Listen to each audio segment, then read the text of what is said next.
So, Prof, thank you very much for taking the time to speak to us today. More than welcome.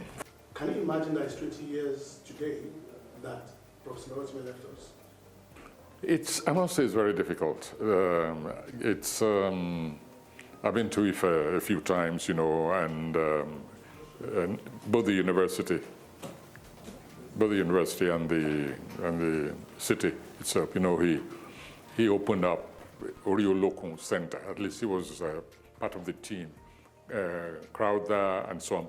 But his company, was really the dynamo behind that whole cultural center with his performances, his productions. And so each time I go there, I remember him. And of course, his son celebrated him. He invited me to lecture in his memory a number of years ago. So somehow, I've always kept in touch with him, if you like.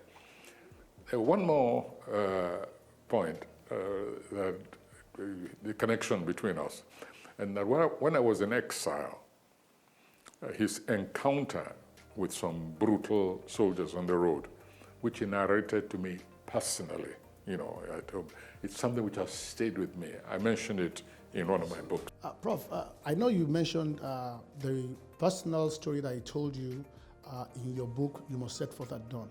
But could you please share it with some of the people that have not read the book? Well, he met these brutes on the road. There used to be roadblocks and so on. And these soldiers, of course, took great pleasure in humiliating the civilian population. And the more grammar they sensed that you spoke, even before you opened your mouth, the greater the humiliation they wanted to give you. And sometimes when there were long queues and these soldiers were examining the vehicles, there were more than one, and they would sometimes pass a vehicle, so you can come out and go, especially if you were in a station wagon, which is open on all sides, which is what Ola was driving. And one of these soldiers, inspecting, took a look inside, invited him to go along. Well, poor Ola, he met another soldier who was examining other vehicles, who stopped him. He said he had jumped the queue. The more Ola tried to explain to him that his own colleague had passed him, the more infuriated that soldier was. And finally, said, of course, and Ola was with his family, his wife and his children, I think two of them. And so he told all of them to come out. At least Ola to come out. He told him to turn his back. And so I said, what? Yes, turn your back. I'm going to whip you for jumping the queue. And one of those moments which, I wasn't there, I wasn't present, but that moment has lived with me in a really tortured way, because I've always asked myself, what would I have done in the circumstances? When he told me, I said, what would have been my reaction? Anyway, Ola hesitated for quite a while. Then the man cocked his gun. He was going to shoot him on the spot. And Ola said, I looked at my wife, I looked at my child. I said, am I going to turn her into a widow and my children into orphans? So he turned his back. And this man lashed him several times. It would have been better if I'd seen it. But it's worse, I think, imagining it and asking myself, what would I have done in circumstances like that? Prof, a lot of people would not know the kind of relationship that existed between you and Ola Rotimi. Please, could you tell us a little bit about your relationship? At the beginning, there was, as usual, a kind of wariness. He got to, I was in Ibadan, in fact, I'd been in exile for some time, then I came to Ibadan, then to Ife, and he was already firmly established. And people, I think they feared that there might be, as usual, people like conflict, people, they thought there'd be some rivalry, that kind of nonsense, So I was just looking at all of them, listening to the comment. We warmed to each other immediately. We took to each other immediately. And I used to attend his rehearsals.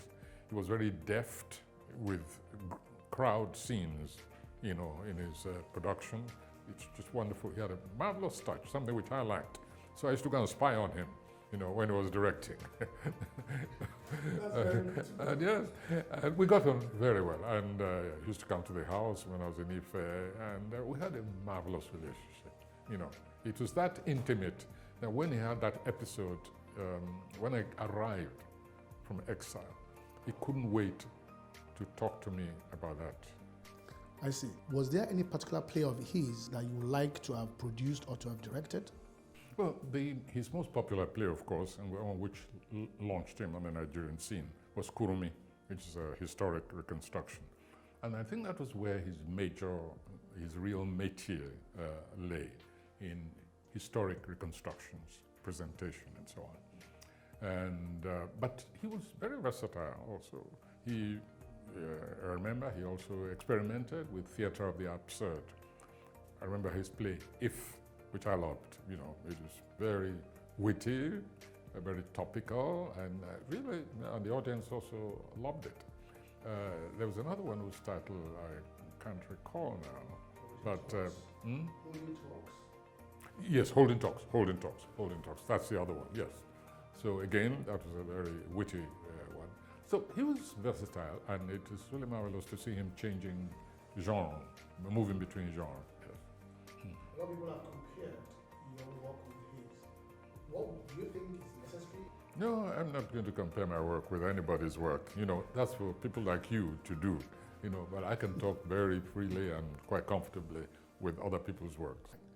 Thank you very much, Prof. Prof, you said you had the opportunity to see him at work. What kind of a director would you consider him to be?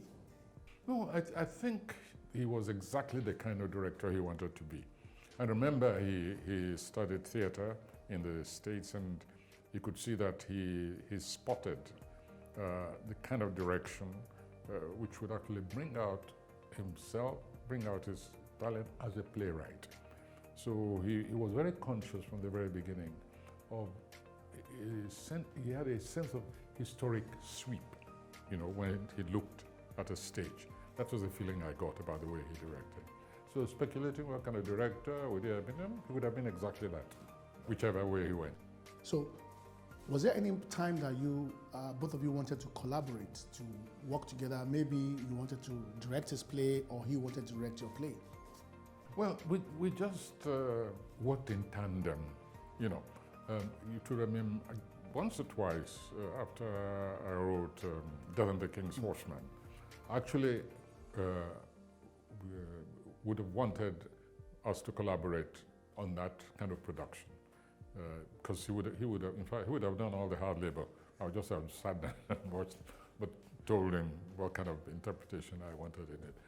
I would have loved to collaborate with him on a play like that, but we never did. Do you remember any of his productions that were made with you? Oh, I think for most people, Kurumi is one, because it's so graphic, so visual, and that kind of direction, that kind of play sticks on the mind, I think, more than even the more cerebral or theater of the absurd, like Holding Talks and so on.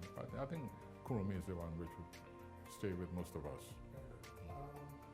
Sir, when I sent you my email, you mentioned to me that just a day before I sent you the email, you harped upon his mimeographed statement. I said that was the first foray into national affairs. That's Could right. you please expression of that, sir? Well, at the beginning, I didn't really, I just took it and I put it aside. I said, let me take another look when, some other time. At the beginning, he was not overtly political. He just was, 99% theater, no matter what the theme was. For instance, his Kurumi was not geared to making any contemporary statement. No, he just loved presenting history, on stage and making it dramatic, interesting, and if anybody wanted to extract any lesson from it, that was their business. In other words, he didn't try to make an overt statement with his early productions. However, coming back into Nigeria after a number of years, seeing what was going on around him, watching the kind of military distortion of society, and also, of course, the social anomalies, he became drawn into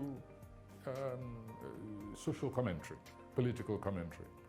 And he was no longer satisfied even with presenting those on stage. And it came out, to my surprise, with this statement. As I said, I remembered it immediately. I remember what was inside, but I haven't refreshed my mind with it lately. I see. I don't know if there's any other question that you'd like me to ask, but if there's none, I'd like you to say a few words to our attendants and our participants. Thank you very much for your time, Prof. Well, it's a pity that this exercise didn't start early enough.